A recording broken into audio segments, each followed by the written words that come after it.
함께 보실 하나님의 말씀은 사도행전 6장 1절로 7절 말씀입니다. 신약성경 195페이지에 있습니다. 사도행전 6장 1절로 7절 말씀.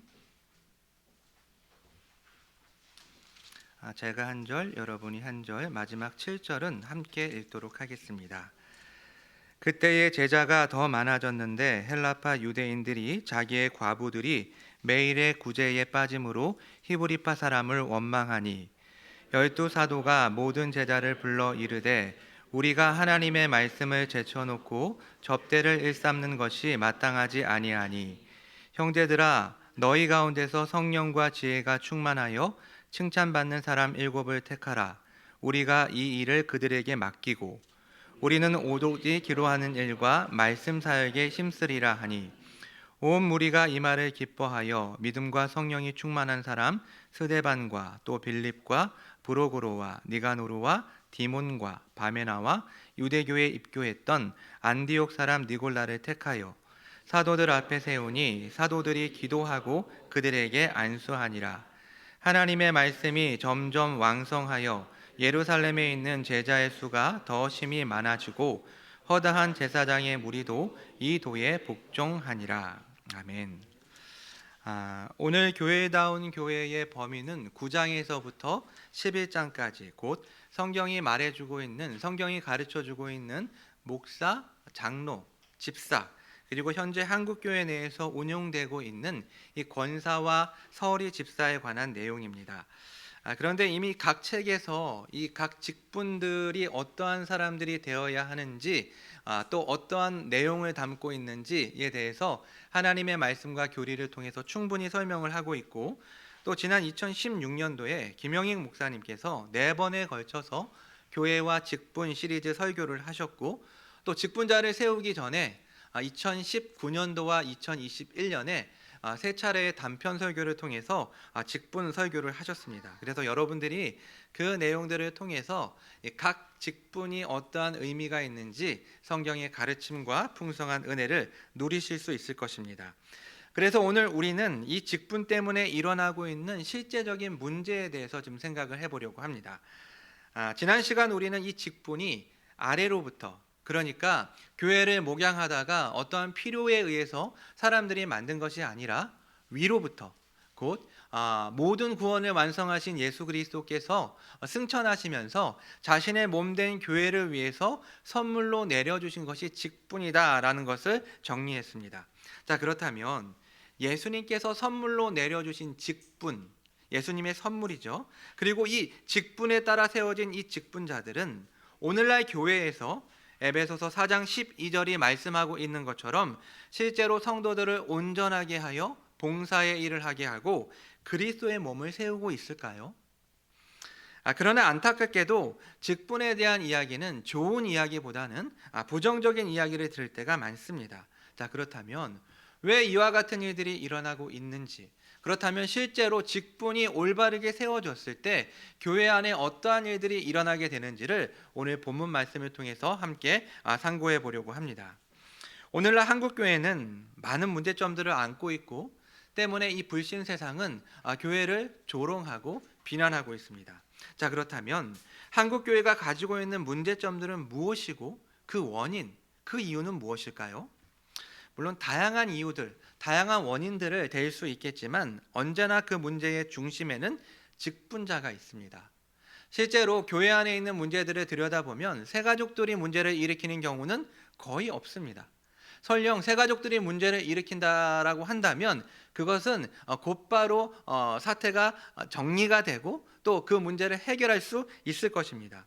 교회 안에서 심각한 문제가 발생되는 것은 바로 이 직분자들의 문제가 대부분이라고 할 수 있습니다. 그래서 이 직분자들의 문제 때문에 교회가 다툼이 일어나고 교인들이 갈라지고 이러한 안 좋은 소식들이 이 교회 바깥으로 흘러가면서 이 세상은 교회를 불신하게 되는 것입니다. 결국 종합해보면 교회가 어려움을 겪고 있다는 것은 직분자들에게 문제가 있다는 말로 설명할 수 있습니다. 자, 그렇다면 이 직분자들은 왜 문제를 일으키는 것일까요? 먼저 그동안 교회는 이 직분이 무엇인지, 그리고 해당 직분자가 어떠한 사역을 감당해야 하는지, 또 직분자의 자격은 어떤지에 대해서 제대로 교육을 하지 않았습니다. 이처럼 교회에서 말씀을 통해 직분론에 대해서 교육을 하지 않으면 결국 자기 소견에 옳은 대로 이해하고 실천할 수밖에 없습니다. 이런 직분에 대한 오해는 어떠한 것들이 있을까요? 집사는 일정 기간 동안 교회를 다니면 그냥 주는 호칭 정도, 그냥 주는 직분 정도로 생각하는 것입니다. 그래서 교회 안에 아줌마, 아저씨 정도가 집사가 되는 것이죠. 이러한 생각들. 그리고 장로는 그저 담임 목사의 의견에 딴지를 걸지 않고 또 충성스럽게 섬기는 것이 좋은 장로라는 생각은 그동안 교회가 직분에 대한 교육을 하지 않았기 때문에 발생한 오해라고 할 수 있습니다. 그리고 무엇보다 이 직분에 대한 가장 큰 오해는 직분을 계급, 회사의 직급이나 벼슬처럼 여기는 것입니다. 그래서 서리 집사에서 승진을 해서 안수 집사가 되는 것이 마치 비정규직에서 정규직으로 전환되는 것으로 생각을 하고, 또 안수 집사에서 승진해서 장로가 되는 것이 이사급 임원이 되는 정도로 생각하는 것은 직분에 대한 심각한 오해를 하고 있는 것입니다. 물론 이렇게 구체적으로 생각하지 않더라도 많은 사람들이 이 직분을 교회 안의 계급으로 생각하고 있습니다. 그래서 사람들의 인식 속에 자연스럽게 오랫동안 교회를 다니고 또 어느 정도 나이를 먹으면 장로가 되어야 된다라고 생각을 합니다. 그래서 시간이 되었는데도 장로가 되지 못하면 이 사람은 믿음이 없는 사람이구나, 이 사람은 문제가 있는 사람이구나 라고 생각을 하는 것이죠. 그래서 모두가 간절히 장로가 되고 싶어 합니다. 그러다 보니 투표에서 떨어지면 어떠한 일이 벌어집니까? 크게 낙심하죠. 그래서 한동안 교회를 나오지 않거나 심지어는 교회를 떠나는 경우들을 우리는 종종 볼 수가 있습니다. 이러한 이유 때문에 각 개교회들은 임직 투표를 앞두고 대상자를 선출하는 문제에서부터 투표를 통해서 결정이 날 때까지, 아니 그 이유까지 신경을 곤두세우고 긴장하는 것입니다. 이것이 다 직분에 대한 잘못된 오해 때문에 발생한 슬픈 현실입니다. 두 번째로 직분자들이 문제를 일으키는 요인들을 살펴보면 바로 직분의 남발 때문입니다. 직분이 왜곡될 때 가장 흔하게 나타나는 현상은 직분의 남발입니다. 현재 한국교회 안에는 너무나도 많은 목사들이 있습니다. 정규 신학교뿐만이 아니라 비인가 신학교에서 속성으로 목사를 찍어내고 있습니다. 성경을 한 번도 읽지 않아도, 성경에 대해 무지해도 6개월이면 단기 속성 코스로 목사 안수를 받을 수 있습니다. 고등 종교가 타락할 때 첫 번째로 나타나는 현상이 바로 성직자의 급증이라고 합니다. 왜 그럴까요? 사실 목회자는 자신을 부인하면서 교회와 신자들을 섬기는 굉장히 고된 업무입니다. 하지만 종교가 타락해서 자기 부인이 없고 성직 자체가 좋은 직업, 괜찮은 돈벌이라고 생각하게 되면 성직자가 급증하게 되는 것입니다. 결국 이렇게 내적인 그리고 외적인 소명이 없이 자신의 감정과 현실에 밀려 스스로 목사가 되어야겠다라고 마음을 먹고 스스로 신학교에 가고, 또 더욱이 심각한 것은 비정규 과정을 통해 목사를 안수를 받으니 당연히 교회 안에서 문제를 일으킬 수밖에 없는 것입니다. 이뿐만이 아닙니다. 한국 교회는 세계 교회에서 찾아보기 힘든 직분까지 만들어서 남발을 하고 있는데 그것이 바로 서리 집사입니다. 상당히 많은 교회들이 아무런 절차 없이 관습적으로 서리 집사를 임명하는 경우가 많습니다. 그래서 교회 안에서 일반적으로 결혼을 한 기혼자들은 교회에 등록하면 그 이듬해에 집사로 임명이 되고 아무런 고민 없이 집사님으로 불리게 되는 것입니다. 여기에서 이 설이라는 단어의 사전적인 뜻은 조직에서 결혼이 생겼을 때 그 직무를 대리함 또는 그런 사람이라는 뜻을 가지고 있습니다. 그러니까 이 서리 집사는 사실 지극히 실용적인 이유 때문에 만들어진 직분입니다. 안수를 통해서 집사를 세워야 하는데 적당히 교회를 좀 열심히 나오는 사람들을 보고 담임 목사가, 교회가 그 사람을 집사로 임명해 버리는 것입니다. 이것은 참으로 심각한 문제입니다. 아직 자신의 회심 여부도 알지 못하는데, 자신이 신자라는 정체성도 없는데 일방적으로 교회로부터 서리 집사로 임명을 받아서 당황해하고 어리둥절해하는 모습을 저는 목격한 적이 있습니다. 물론 직분을 주면 감투를 얻었기 때문에 열심히 교회를 섬긴다라는 것이 이렇게 직분을 남발하는 교회의 이유입니다. 사실 이 감투를 준다라는 표현 자체가 잘못되었죠. 그런데 문제는요, 실제로 이렇게 임명을 하면 효과가 나타난다라는 게 문제예요. 진짜로 그러한 직분을 받고 난 다음에 더 열심히 교회를 섬겨야겠다라고 마음을 먹고 열심히 교회를 섬기는 사람들이 나온다는 것입니다. 하지만 이러한 실용적인 이유가 성경의 진리와 가르침을 넘어서면 안 됩니다. 이것은 당장에는 효과가 있을지는 모르지만 결국 직분에 대한 바른 이해가 없이 성경을 통해 교육과 훈련이 없이 세워진 직분자는 시간이 지날수록 자신의 경험이 기준이 되어서 교회 안에서 문제를 일으킬 가능성이 많아지는 것입니다. 물론 그렇다고 해서 서리 집사나 이 권사 직분이 성경에 나오지 않기 때문에 무조건 폐지해야 된다라는 말은 아닙니다. 특히 이 권사와 같은 경우는 성경에 직접 언급하고 제정한 직분은 아니지만 신약 성경에서 이 직분에 대한 암시로 여겨지는 구절들이 있고, 그리고 서리 집사와 권사는 장로교 헌법에 명시된 직분, 곧 헌법적 직분으로 존중해야 할 필요가 있습니다. 그래서 단순히 실용적인 이유가 아니라 교회의 덕을 세우고 또 교회가 건강하게 목양되기 위해 만들어진 직분이자 전통이므로 교회가 이 직분을 잘 활용해야 합니다. 베샬롬 교회도 2020년부터 교회의 필요에 의해 서리 집사를 세우게 되었고, 합법적인 절차에 따라 충분히 신앙에 있어 검증된 분들에게 동의서를 받고 서리 집사를 임명하고 있습니다. 자, 다시 본론으로 돌아와서 이렇게 직분이 남발되면서 또한 직분자를 교육하는 과정 또한 부실해졌습니다. 그래서 직분자 교육이 무척 형식적으로 이루어지는 경우가 많습니다. 그래도 정식적으로 목사가 되기 위해서는 적어도 3년의 신학 교육과 그리고 4년 이상의 현장 목회를 경험해야 목사 안수를 받을 수 있지만, 장로나 집사에 대해서는 체계적인 교육이 이루어지고 있지 않는 형편입니다. 그러니 모두 다 웨스트민스터 신앙고백서를 믿고 고백한다고 선서하면서 임직을 하지만 정작 웨스트민스터 신앙고백서의 내용은커녕 웨스트민스터 신앙고백서가 뭔지도 모르고 선서를 하는 경우들이 다반사입니다. 그러니 어떻게 이 교회가 무엇인지, 우리가 믿어야 할 것이 무엇인지, 어떻게 살아야 할지도 모르는 상태에서 이러한 임직자가 되다 보니 교회 안에서 문제를 일으키지 않을 수가 없게 되는 것이죠. 이처럼 예수님께서 선물로 주신 직분은 교회가 그동안 제대로 이 직분론에 대해서 교육을 하지 않았기 때문에 직분에 대한 오해와 남발로 인해 오늘날 교회에서 일어나는 문제의 원인이 되고 있습니다. 자, 그렇다면 직분자를 바르게 온전하게 세웠을 때 교회는 과연 어떠한 일이 일어나게 될까요? 오늘 본문을 통해서 그 해답을 찾고자 합니다. 많은 분들이 이 초대교회가 완전한 교회, 그리고 완벽한 교회라는 생각을 가지고 있습니다.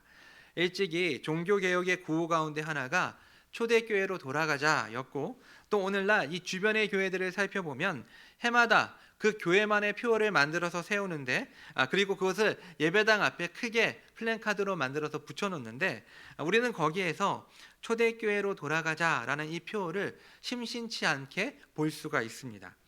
여기서 말하는 이 초대교회란 사도행전에 기록되어 있는 예루살렘 교회를 가리키고, 사람들은 이 예루살렘 교회에 대한 환상을 가지고 있습니다. 그도 그럴 것이, 우리가 계속해서 이 사도행전 강의를 통해서 알 수 있는 것처럼 오순절 성령 강림 이후에 초자연적인 역사로 시작된 이 교회는 이 공회의 위협과 압박 속에서도 목숨을 걸고 복음을 증거하는 사도들과 또 성령님께서 그 복음을 듣는 사람들의 마음을 열어주셔서 폭발적으로 신자들이 증가하고 곧 대규모의 부흥이 일어나고, 또 믿는 사람들이 모든 물건을 서로 통용하고 자신의 재산과 소유를 팔아 서로 이를 나누는 모습이 마치 천국에서나 볼 수 있는 것과 같은 그러한 모습이기 때문에 이것이 교회의 기준이다, 이것이 교회의 스탠다드다라고 생각하는 것입니다. 하지만 이렇게 완벽해 보이는 예루살렘 교회가 교인들의 수가 점차 많아지게 되자 문제가 발생했습니다. 1절을 보면 그때의 제자가 더 많아졌다라고 하고 있는데, 여기서 제자는 사도들을 의미하는 것이 아니라 예수 그리스도를 믿고 따르는 신자들이 더 많아졌다라는 것을 의미하고, 갑작스럽게 조직이 커지자 관리 능력에 한계가 온 것입니다. 그래서 헬라파 유대인들이 자기의 과부들이 매일의 구제에서 빠지게 되므로 히브리파 사람들을 원망하는 일이 일어나게 됩니다. 여기서 이 헬라파 유대인이라는 것은 헬라어를 사용하는 디아스포라 유대인들로서 이 예루살렘 교회 안에서는 소수파에 해당됩니다. 그리고 히브리파 사람들은 주로 아람어를 사용하는 이 팔레스타인 토박이들로서 당시 교회 안에서 이 다수를 차지하고 있었습니다. 그런데 이 헬라파 유대인 과부들이 매일의 구제, 곧 음식을 주거나 이 돈을 받는 일에서 이 차별을 받게 된 것입니다. 과부를 돌보는 것은 구약에서뿐만이 아니라 신약시대 유대인들에게도 굉장히 중요한 일이었습니다. 때문에 이 과부를 돌보지 않는 것은 그 과부가 속해 있는 공동체에 있어서는 굉장히 치욕적인 일이었습니다. 따라서 이 문제는 결코 작은 문제라고 할 수 없습니다. 공동체의 연합을 무너뜨리는, 이 교회의 하나됨을 와해시켜버리는 심각한 문제였던 것입니다. 그 당시에는 사도들이 교회의 행정까지 책임을 지고 있었기 때문에 결국 책임은 사도들에게 돌아갔습니다. 하지만 이 헬라파 과부들이 이 구제에서 빠진 것은 사도들이 그 사람들을 의도적으로 차별하고 의도적으로 그 사람들을 빼놓은 것이 아닙니다. 실제로 이 늘어난 제자들 때문에, 늘어난 신자들 때문에 해야 할 업무가 너무나도 많아지면서 이 관리 능력의 한계, 곧 행정의 공백이 발생한 것입니다. 실제로 사도들이 교인들의 상황을 일일이 다 알기 힘들어졌을 것입니다. 결국 사도들은 결단을 내립니다. 2절 말씀 같이 읽어보겠습니다. 12 사도가 모든 제자를 불러 이르되 우리가 하나님의 말씀을 제쳐놓고 접대를 일삼는 것이 마땅하지 아니하니.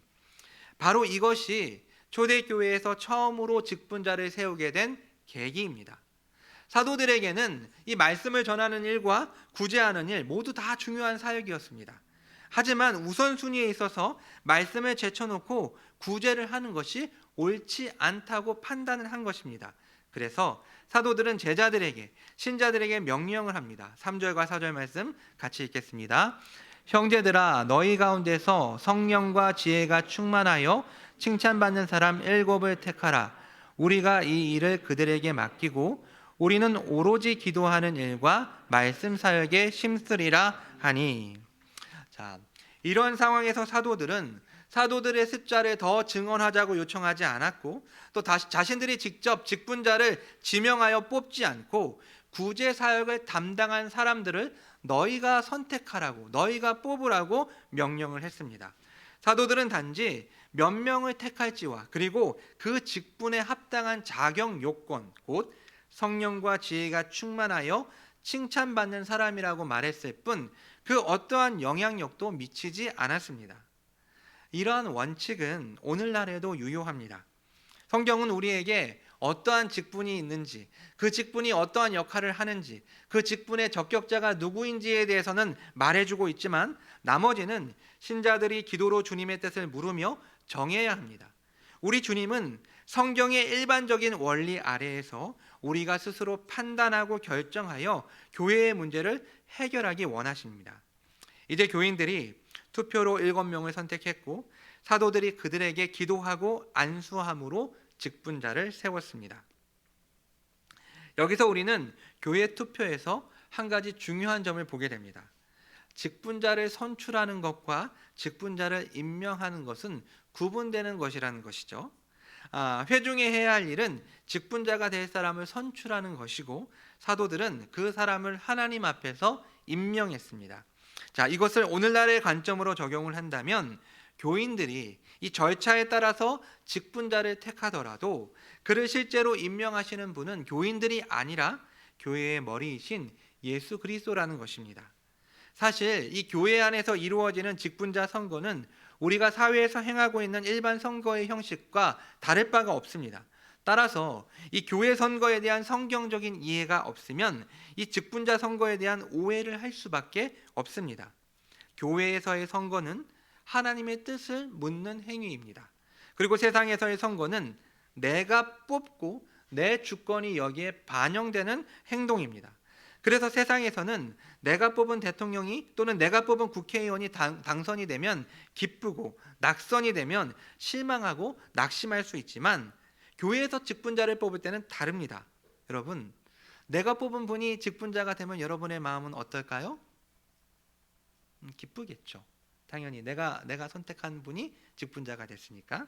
그럼 반대로 내가 뽑은 분이 직분자에서 탈락되면 여러분의 마음은 어떨까요? 우리는 어떠한 마음을 가져야 될까요? 기뻐해야 합니다. 어떻게 그럴 수가 있을까요? 교회 안에서의 선거는 하나님의 뜻을 묻는 것이기 때문에 내가 뽑은 분이 탈락을 해도 하나님의 뜻이 나타난 것이기 때문에 우리는 어떠한 결과가 나오더라도 기뻐해야 합니다. 자, 그럼 이제 예루살렘 교회가 이렇게 직분자를 세우고 나자 교회가 어떻게 되었습니까? 오늘 본문에서는 문자적으로 이 내용을 기록하고 있진 않지만 바른 방식으로 직분자를 세우자 교회 내에 갈등이 사라졌습니다. 단지 직분자를 세웠기 때문에 갈등이 사라진 것은 아닙니다. 우리가 경험을 통해서 알 수 있는 것처럼 직분자를 잘못 뽑으면 교회가 갈등이 해결되는 것이 아니라 갈등이 더 많아지고 갈등이 더 심화됩니다. 실제적인 예를 일일이 열거할 수는 없지만 직분을 받기 전까지는 굉장히 겸손한 모습을 보이다가 직분을 받은 이후에 갑자기 돌변해서 교회 안에 이렇게 문제를 일으키는 분들이 왕왕 있습니다. 자, 그럼 이러한 사람들이 직분자로 뽑히면 교회는 크나큰 어려움을 겪을 수밖에 없습니다. 자, 그렇다면 아예 이러한 갈등의 원인을 차단하기 위해 직분자를 뽑지 않으면 어떨까요? 안 뽑는 거죠. 그러니까 갈등을 원천봉쇄하는 겁니다. 실제로 지난 시간에도 말씀드린 바와 같이 교회 역사에서 케이커나 플리머스 형제단 같은 경우에는 직분자를 뽑지 않습니다. 그런데 문제는 이 장로교회임에도 불구하고 직분자를 뽑으면 교회가 골치 아파진다라는 생각에 직분자를 뽑는 것을 주저하는 교회가 있습니다. 그래서 직분자를 아예 뽑지 않거나 아주 최소의 인원만을 뽑는 것이죠. 하지만 이렇게 되면 교회가 건강하고 바르게 목양되기가 어렵습니다. 각 직분이 교회 안에서 맡겨진 이 건강한 사명을 다 해야 교회가 교회답고 건강하게 목양될 수 있기 때문입니다. 이러한 생각은 구더기가 무서워서 장을 못 담근다는 말과 똑같은 상황입니다. 물론 직분자를 세우는 일은 결코 쉬운 일이 아닙니다. 그러나 우리 주님께서 이 일을 교회에게 명하셨고 교회는 이러한 직분자들을 통해 성도를 온전하게 하여 봉사하게 하고 또 그리스도의 몸을 세워가야 합니다. 사실 직분자를 세우는 것을 주저하는 이유는 바로 직분자를 바르게 세웠을 때 교회가 어떻게 되는지에 대한 이해가 없기 때문입니다. 방금 우리가 나눈 것처럼 교회 안에서 직분자를 바르게 세우면 교회 안에 갈등이 사라지게 되고 두 번째로 어떠한 일이 일어나게 될까요? 7절 말씀입니다. 같이 한번 읽어보겠습니다. 하나님의 말씀이 점점 왕성하여 예루살렘에 있는 제자의 수가 더 심히 많아지고 허다한 제사장의 무리도 이 도에 복종하니라. 직분자를 세우고 나서 말씀이 점점 더 왕성해졌습니다. 그도 그럴 수밖에 없는 것이 앞에서 이 사도들이 직분자를 세운 이유가 무엇이었습니까? 말씀 사역에 방해를 받았기 때문입니다. 따라서 직분자가 세워진 이후에 구제 사역은 이제 직분자들에게 맡기고 사도들은 기도하고 말씀을 증거하는 일에 전적으로 매진할 수 있었던 것입니다. 그랬더니 어떠한 일이 일어났습니까? 제자의 수가 더 많아지고 심지어 허다한 제사장의 무리도 이 도에 복종하게 됩니다. 놀라운 역사입니다. 단순히 일반 백성들만 믿게 된 것이 아니라 제사장들까지 이 믿음에 복종하게 된 것입니다. 아시다시피 예수님께서 활동하시던 시절 예수님을 가장 극렬하게 반대했던 세력은 바리새인들과 바로 이 제사장 세력이었습니다. 그리고 예수님을 십자가에 못 박을 때 가장 주도적으로 앞장섰던 역할을 했던 것이 바로 이 제사장 세력이었습니다. 그런데 이 사람들이 예수 그리스도를 믿는 믿음 안으로 들어온 것입니다. 즉 직분자를 세우고 사도들이 말씀과 기도 사역에 전념하면서 하나님의 말씀이 점점 더 왕성해져서 예수님을 대적하던 이 제사장들까지도 주님께로 돌아오는 역사가 일어난 것입니다. 이것은 단순히 교인의 수가 늘어나는 것만을 의미하는 것이 아닙니다. 각자의 직분이 그 본연의 임무를 다하게 될 때 교회는 참다운 교회로, 교회는 건강한 교회로 자라갈 수 있게 됩니다. 그래서 목사는 성도들에게 하나님의 말씀을 선포하고 성례를 통해 봉사하고, 장로는 성도들을 말씀에 따라 치리하고, 집사는 가난한 자를 구제함으로 말씀을 아름답게 해야 합니다. 이것을 직분의 고유성이라고 하는데, 목사가 목사로서 설교하는 일에 가장 많은 시간을 할애하고, 장로가 장로로서 교인들을 돌아보며 신방하는 일을 가장 중요한 일로 여기고, 집사가 집사로서 교회의 재정과 살림과 행정을 책임지므로 각 직분은 교회의 머리 대신 예수 그리스도를 섬기고, 교회는 이 질서 안에서 바르고 건강한 교회로 자라가게 되는 것입니다. 또한 교회는 하나님의 말씀을 통해서 초자연적인 역사를 경험하게 됩니다. 무슨 말입니까? 교회는 이 세상의 이성과 상식에 따라 조직된 공동체가 아닙니다. 교회는 주님의 부르심 속에 이루어진 공동체로서 우리의 이성과 상식을 초월하는 초자연적인 공동체입니다. 방금 전에도 언급했지만 이 당시 종교 지도자들, 이 제사장들은 종교적 귀족으로서 예수 그리스도를 극렬하게 반대하며 십자가에 못 박은 주도 세력이었습니다. 그런데 이 사람들이 갈릴리 출신의 어부, 학문이 없는 이 범인들의 메시지를 듣고 예수 그리스도를 믿었다는 것은 기적입니다. 우리의 상식을 뛰어넘는 하나님의 놀라운 역사입니다. 이처럼 교회가 직분자를 세워서 그 역할이 고유하게 이루어질 때 우리의 상식을 뛰어넘는 역사를 우리는 보게 될 것입니다. 사랑하는 여러분, 직분은 머리 대신 예수 그리스도께서 주님의 몸된 교회를 위해 내려주신 선물입니다. 우리는 지금까지 이 선물의 가치와 아름다움을 온전히 알지 못했고, 또 그것을 가르치지 않았기 때문에 오해했고, 이러한 오해는 교회 안에서 여러 가지 문제를 야기시켰습니다. 하지만 교회 안에서 직분자를 바로 세울 때 교회 안에 갈등이 사라지고 하나님의 말씀이 흥황하여 건강한 교회로 자라갈 수 있습니다. 아직 늦지 않았습니다. 우리 베샬롬 교회와 그리고 이 조국 교회가 성경이 가르쳐주는 직분론을 바르게 교육하고 그에 따라 각 직분이 본연의 역할을 감당함으로 주님의 몸된 교회가 예수 그리스도의 다스림 속에서 아름답고 그리고 건강하게 주님이 다시 오시는 그날까지 자라갈 수 있었으면 좋겠습니다. 함께 기도하겠습니다.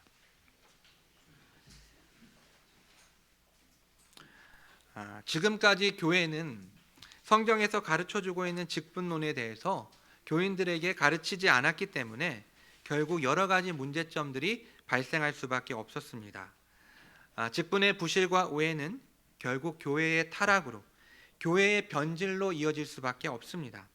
이 시간 함께 기도할 때 교회가 성경이 가르치는 직분론에 대한 바른 교육을 통해서 직분의 질서가 이루어져 온전히 예수 그리스도의 다스림과 통치를 맛보고, 그래서 오늘 사도행전 본문이 우리에게 보여준 것처럼 갈등을 극복하고 말씀의 흥황함을 입어 생명력 있는 교회로 자라갈 수 있도록 주님의 초자연적인 역사를 경험할 수 있게 해달라고 우리 한 목소리로 기도하도록 하겠습니다. 기도하겠습니다. 거룩하신 아버지 하나님, 감사합니다. 오늘도 이 짧은 시간 하나님의 말씀을 통해서 왜 교회 안에 문제가 발생하고 있는지 아버지 하나님 그것들을 알게 하시고, 또 교회가 바르게 직분자를 세웠을 때 어떠한 일이 일어나는지를 저에게 깨닫게 하시는 주님 감사를 드립니다. 샬롬 교회가 그리고 조국 교회가 이 직분에 대한 바른 교육을 통해서 하나님 아버지 이